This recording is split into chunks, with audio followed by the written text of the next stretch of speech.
আস্তে আস্তে কিভাবে ডেভেলপ করছি, যদি আমরা এখন মতো খুব ভালো একটা পর্যায়ে নেই, আমরা ডে বাই ডে ট্রাই করছি ভালো যাওয়ার। আপনি আমার সামনে যেই র্যাকটা দেখতে পাচ্ছেন, এই যে ছোট যে র্যাকটা 48 ইঞ্চির, এরকম আরেকটা র্যাক আছে। দুইটা র্যাক দিয়ে আমরা প্রথমে এই অফিসটা শুরু করি, ঠিক আছে? সবগুলা দিক ব্যালেন্স করে আস্তে আস্তে এরকম একটা পিরামিডের মতো, এই যে এভাবে উঠবেন, আস্তে আস্তে উঠতে উঠতে চূড়ার দিকে যাবেন। আপনি যদি শুধু এভাবে ওঠেন, কাইচিত হয়ে পড়ে যাওয়ার সম্ভাবনা আছে। আসসালামু আলাইকুম ওয়া রাহমাতুল্লাহ। এই ভিডিওটি মূলত যারা নতুন বিজনেস করার কথা ভাবছেন, অথবা বিজনেস নিউলি শুরু করেছেন, অথবা বিজনেস অনেকদিন করতেছেন, বা একটু ডেভেলপ করার কথা ভাবছেন, তাদের জন্য। অর্থাৎ আপনি প্রথম দিকে আমরা মেইনলি যেটা করে ফেলি সবাই, একেবারে খুব হাক ডাক করে শুরু করি, বড় একটা অফিস নিয়ে এসিটিসি লাগিয়ে, মানে ফাইনালি যেটাকে শো আপ বলে আর কি। মূলত এটা প্রথম দিকে প্রয়োজন না, এটাকে আমরা অপ্রাসঙ্গিক ব্যয় বলি। সো আপনি যদি বিজনেস করতে যাচ্ছেন বা বিজনেস করেন বা ডেভেলপ করছেন, আপনার উচিত হবে প্রথম দিকে যথাসম্ভব অপ্রয়োজনীয় বা অপ্রাসঙ্গিক ব্যয়গুলা একটু কমিয়ে রাখবেন।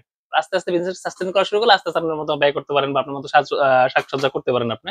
তো আজকে আপনাকে আমি ফিজিক্যালি দেখাবো যে আমরা রাহিদিন শুরু থেকে কিভাবে আজকে এই পর্যন্ত আসার পিছনে আস্তে আস্তে কিভাবে ডেভেলপ করছি। যদি আমরা এখন মতো খুব ভালো একটা পর্যায়ে নেই, আমরা ডে বাই ডে ট্রাই করছি ভালো যাওয়ার জন্য, কিন্তু এই জার্নিটা আমরা একবার ধৈর্যের সাথে আস্তে আস্তে এবং স্বাভাবিক একটা গতিতে আমরা শুরু করেছি। তো চলুন আমাদের সাথে। আপনি আমার সামনে যেই র্যাকটা দেখতে পাচ্ছেন, এই যে ছোট যে র্যাকটা 48 ইঞ্চির, এরকম আরেকটা র্যাক আছে। দুইটা র্যাক দিয়ে আমরা প্রথমে এই অফিসটা শুরু করি, ঠিক আছে? এরপর আমরা সম্ভবত বুনিয়াদ এই র্যাকগুলো কিনেছিলাম না, এরপরটা, হ্যাঁ, এরপরে যে এই সাইডে যে র্যাকটা দেখেন, এই যে এটা আমরা 3 নাম্বার 4 নাম্বার, আর এই একটা আছে এই পাশে, একটু ঘুরে দেখো ক্যামেরাটা। এই যে এই র্যাকগুলা কেন দেখাচ্ছি আপনাকে বলছি, আমরা একটু সময় দেন আমাদের সাথে, এদিকে আসো আমার সাথে। আর এরপরে এখানে যে এই 3টা র্যাক আছে, এই একটা শুরু করেছি আমরা। মানে প্রথম ছিল 2টা, তো 2টার পরে আমাদের ছিল আরো মনে হয় 4টার মতো, 6টা। আর এরপর আমরা একটু আমাদের সাথে আসো।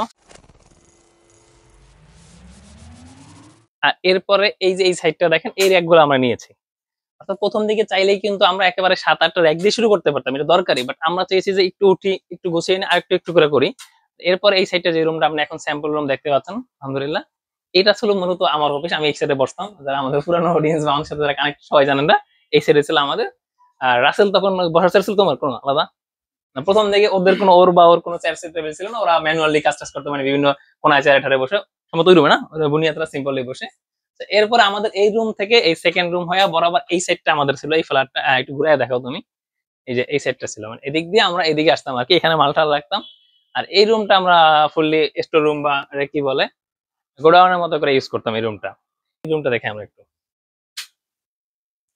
এরপর এই যে এই সাইড দিয়ে ওই পাশে আরেকটা ফ্ল্যাট ছিল, এটা কিন্তু মূলত এখানে দরজা ছিল না। বাড়িওয়ালার সাথে কথা বলে আমরা মিট করে, আঙ্কেল আমাদের একটা স্পেস দরকার, ঠিক আছে নেন আপনারা। ওই দরজাটা আমরা কেটে নিয়েছি, হ্যাঁ, এই দরজাটা করে নিয়ে, আচ্ছা, এরপরে আমরা এই পাশের সাইডটা নিয়ে, এই ফ্ল্যাটটা নিয়ে নিই, এদিকে আসো। এই সাইডটা কিন্তু এই র্যাকগুলা ছিল না, তাই না? এটা ছিল না, এটা ছিল না। এখানে বস্তার মধ্যে আমরা স্তূপ স্তূপ করে মাল রাখতাম। আর এটা, হ্যাঁ, এটা গতকাল কাছে বলছি, 1 মিনিট। আর এদিকে আসো।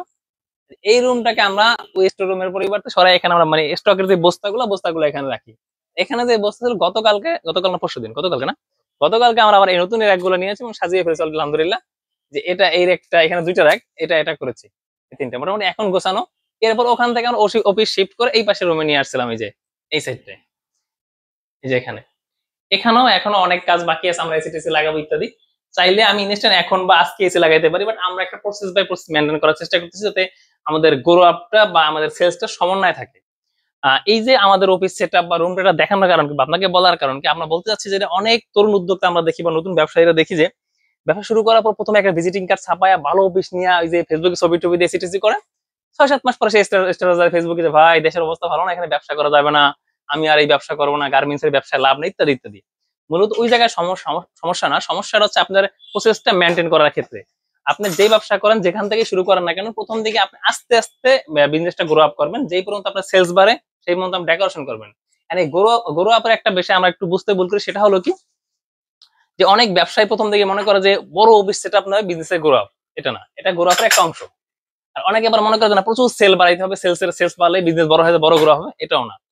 আপনি যখনই ফাইনালি গ্রো আপ বা ফাইনাল স্কেল আপ করতেছেন একটা বিজনেস, সেটা করতে হবে কি, যে আপনার যতগুলো ডিপার্টমেন্ট আছে, production, finishing, sales, office staff, সবগুলা বিষয়ের ব্যালেন্স রাখতে হবে। যেমন সহজে বলি, প্রথম থেকে স্টার্টিং এর দিকে আমি একাই মার্কেটিং করতাম, আমি একাই প্রোডাক্ট মেক করতাম, একাই সেল করতাম। পরে রাসেল আসলো, আমরা সেলস এর জন্য আলাদা, এরপর একা আলহামদুলিল্লাহ এখন মার্কেটিং এর জন্য আমাদের আলাদা লোক আছে। সব মিলে আমরা 7-8 জন একটা ফ্যামিলি, ফ্যাক্টরি হিসাব বাদে, মানে এই অফিসের জন্য 7-8 জন একটা ফ্যামিলি।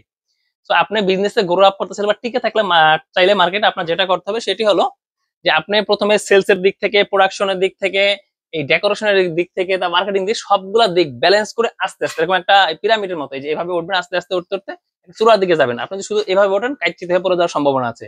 এটাই ম্যাক্সিমাম ক্ষেত্রে হয় আমাদের। তো আমরা এই মেসেজটা আপনাদেরকে এটাই দিতে চাচ্ছি যে আপনি যেভাবে শুরু করেন, যেখান থেকে শুরু করেন, বাট ব্যালেন্স করে আপনি সম্ভব বাজার যাচাই করে দেখে বুঝে আস্তে আস্তে একটা পিরামিড তৈরি করে সেভাবে আস্তে আস্তে আগান, ইনশাল্লাহ আপনি একটা সাকসেস জায়গায় পৌঁছে যাবেন।